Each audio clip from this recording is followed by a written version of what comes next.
Our Nana Patricia was a very special lady, and as everyone knows in this room and has read stories about her and seen pictures of her, I know that everyone else in here loves her just as much as we do, but I think we've seen an insight into Nana that some of you might not have heard about before, and so these are kind of the canted stories that only family can tell on special occasions like today.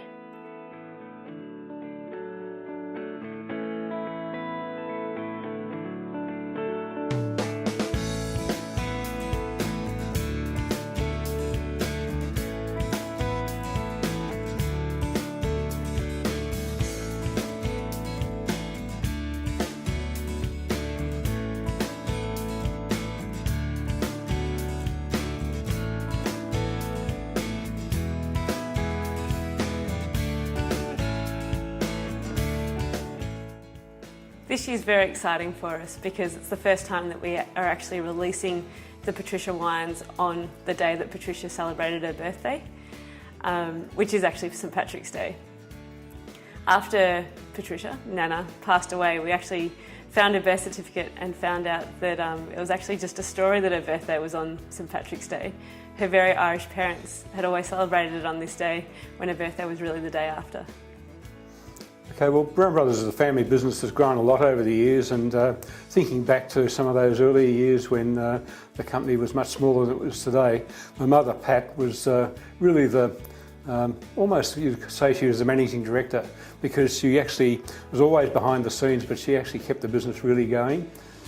My grandmother, Patricia, she was an amazing lady. Some of the memories that I have of her were when I was very little. After coming home from school on our bikes, we'd drop in to see Nana at her house here at Millawa, and she'd always have treats for us sitting out on the table waiting for us that she'd prepared during the day. I don't know where she got the time, because she was always really busy doing things for other people. We just loved the way that she made things with love, like the lemonade made by hand. She used to sometimes when we stay with her, she'd warm up our shoes in the oven so that they were nice and warm when we rode our bikes to school. She was an amazing lady. Yes, well, the early recollections of my mum, of course. She was my mum, so I didn't really know her as a young person, but she would have been 26 when I was born, so I guess my recollections start when she was about 30 or something of that order. But one thing I do remember about my mum is there was never enough time in the day to do all the things she wanted to do, and she was a really, really busy lady. I think still to this day when I go to Celador and run into customers, they say that they remember stories about Nana and Pop. But one of the main ones is that when they visited Celador, they would always come across Nana and Pop, and Nana and Pop would remember their names. I think they were amazing at remembering people's names.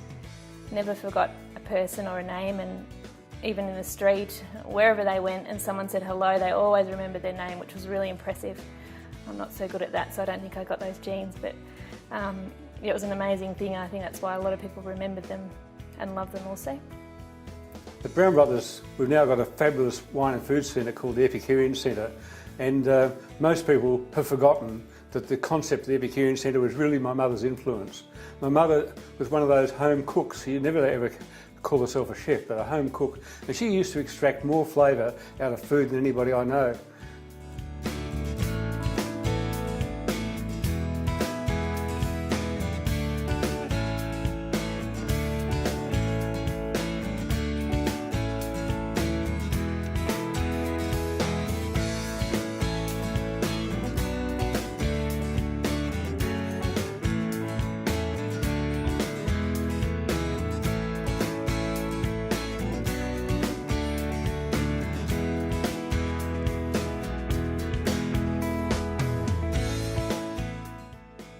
Nana loved her roses, and as anyone can see who come to visit the Millawa site, her roses still grow throughout our gardens.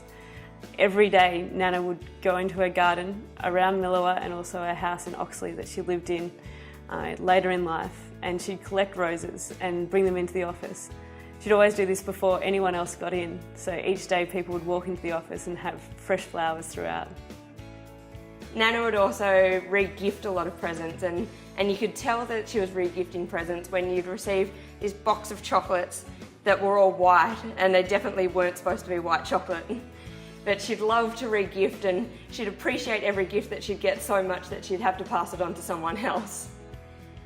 And she did have a habit of being late to events, which frustrated my father somewhat, and I did hear him say in his frustration one day that she was 20 minutes late for a wedding and she's been 20 minutes late ever since. But it was all about trying to fit more into her day. And yeah, she was just a pretty marvellous sort of a woman around the place.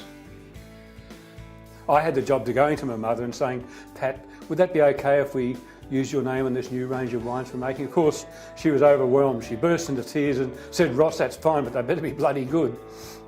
So in reality, the most exciting part of the Patricia range for me was actually travelling around the country in 2002 with Pat, taking these wines to market. And she was there telling the stories, being absolutely excited that she had had her name on the label and that she was actually totally involved in the release and the launch of the Patricia range. And that involvement to me really was fantastic, because this was really acknowledgement of a mother who had actually worked in the business for a lifetime, and really acknowledging that love and passion that she'd put into the business. As you'd know from all these stories today, Nana is just such a special lady. She's someone that will always be in our hearts and always be such a big part of Brown Brothers. She's the glue in our family, and she still remains to be that way, and we love her very much. So cheers to Patricia, to Nana. Cheers to you, Patricia. And here's to my mum, Patricia, and it's a lovely wine too. So cheers to Nana. Cheers, Patricia. It's good, that Chardonnay. Great. This is to Patricia. Cheers.